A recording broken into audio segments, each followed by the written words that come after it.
శుభోదయం. తెలుగు తెలుసుకుందామా ఛానల్కి స్వాగతం.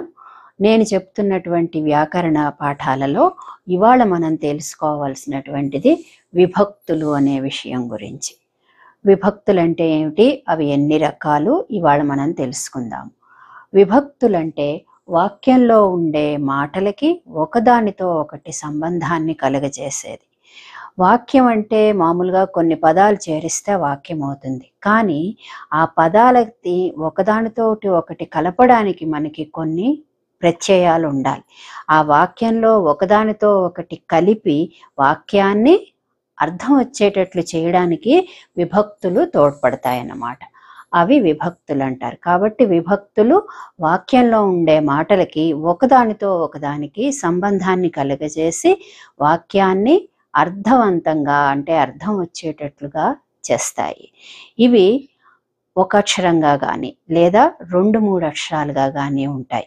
వీటిని ప్రత్యయాలు అంటారు. అలాంటి విభక్తి ప్రత్యయాలు, విభక్తులు 7 విధాలు.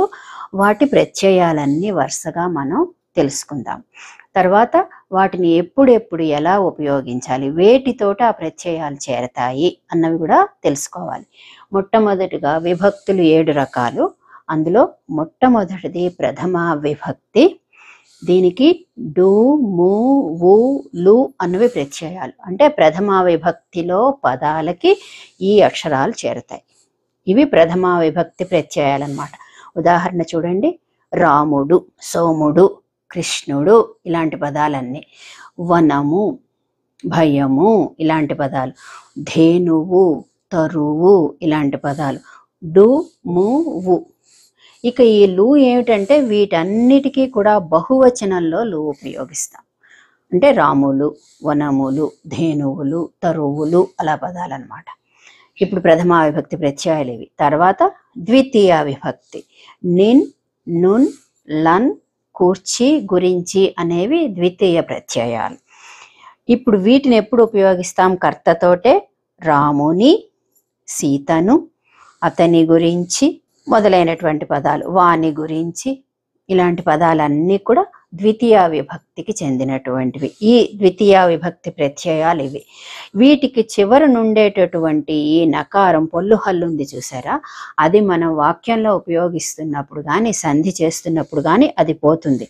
అందుకని మీకు రాముని, సీతను, అతని గురించి, వాని గురించి ఇలాంటి పదాలు వస్తాయి. తర్వాత తృతీయ విభక్తి. తృతీయ విభక్తి అంటే 3వ విభక్తి. దాని ప్రత్యయాలు ఏంటి? చేతన్, చేన్, తోడన్, తోన్. వీటిని మనం వాక్యంలో ఉపయోగిస్తున్నప్పుడు ఈ నకారం పోతుంది, చివర ఉండే ఈ నకారం పోతుంది. చేత, చే, తోడ, తో అని ఉపయోగిస్తాం అన్నమాట. చేతన్, చేన్ రెండిటికి అర్థం ఒకటే. తోడన్, తోన్ రెండిటికి అర్థం ఒకటే. అవి ఉపయోగించేటప్పుడు ఇదైనా ఉపయోగించవచ్చు లేదా ఇదైనా ఉపయోగించవచ్చు. ఇప్పుడు చూడండి, అతని చేత, వాని తోడ, కమలచే, బాలునితో, ఇలా ఈ విధంగా ఇలా అయినా ఉపయోగించవచ్చు. చేత, తోడ అని పెట్టచ్చు, లేకపోతే చేతో అనేటటువంటి ప్రత్యయాలను కూడా మనం ఉపయోగించవచ్చు అన్నమాట. తర్వాత 4వ విభక్తి. చతుర్థి విభక్తి అంటే 4వ విభక్తి. దాని ప్రత్యయాలు ఏంటి? కొరకున్, కై అన్నవి. అంటే దాన్ని మనం ఇప్పుడైతే కోసం అంటాం, వాడి కోసం, దీనికోసం చేసామంటాం. అవి అంతకు పూర్వం ఇలా వాడేవాళ్ళం. యాగము కొరకు, అతనికై ఇలాంటి పదాలు. వాడి కోసం, వీని కోసం అని చెప్పేటప్పుడు ఈ కొరకు, కై అన్నవి ఉపయోగిస్తాం. తర్వాత పంచమి విభక్తి 5వది. వలనన్, కంటెన్, పట్టి. నా వలన, ఈ పని నా వలన మాత్రమే జరుగుతుంది అన్నామనుకోండి, అప్పుడు. అతని కంటే, వాడి కంటే వీడు గొప్పవాడు అని పోల్చి చెప్పేటప్పుడు ఈ కంటే. దీన్ని బట్టి, ఇలాగ ఈ ప్రత్యయాలు 3 ఇలా ఉపయోగిస్తాం. తర్వాత షష్ఠి విభక్తి 6వ విభక్తి. దాని ప్రత్యయాలు ఏంటి? కిన్, కున్, యొక్క, లోన్, లోపలన్. ఇందులో ఈ కిన్, కున్ను ఒకటే అర్థం, లోన్, లోపలన్ ఒకటే అర్థం. ఈ పదమైన ఇదైనా ఉపయోగించవచ్చు, ఇదైనా ఉపయోగించవచ్చు. తర్వాత ఉదాహరణలు చూడండి. వానికి, మనకు, రాముని యొక్క, వనములో ఇలాంటి పదాలు. తర్వాత 7వది సప్తమి విభక్తి. అందున్, నన్. దైవము యందు, వాణి యందు, వీని యందు ఇలాంటి పదాలు, యుద్ధమున ఇలాంటి పదాల్లో నా అనే ప్రత్యయం, యందు అనే ప్రత్యయం సప్తమి విభక్తికి చెందినటువంటి ప్రత్యయాలు. తర్వాత ఈ 7 కాకుండా ప్రథమా విభక్తిలో ఉండే పదాలకే సంబోధించేటప్పుడు అంటే పిలిచేటప్పుడు, వాటితోటి మనం ఎదురుగుండా ఉన్న వాడిని పిలుస్తూ మాట్లాడేటప్పుడు ఉపయోగించేవి ఈ ఓ, ఓయి, ఓరి, ఓసి అన్నవి. ఇవి మనం ఇవాళ ఎక్కువగా వీటిని వాడం, కానీ మనకి పుస్తకాలలో ఇవి కనిపిస్తాయి. కాబట్టి ఇప్పుడు ఓ రాముడా, ఎదురుగుండా ఉండేవాడిని మనం కొంచెం దూరంలో ఉండేవాడిని పిలుస్తూ ఉన్నప్పుడు ఓ అన్న సంబోధన అన్నమాట ఇది.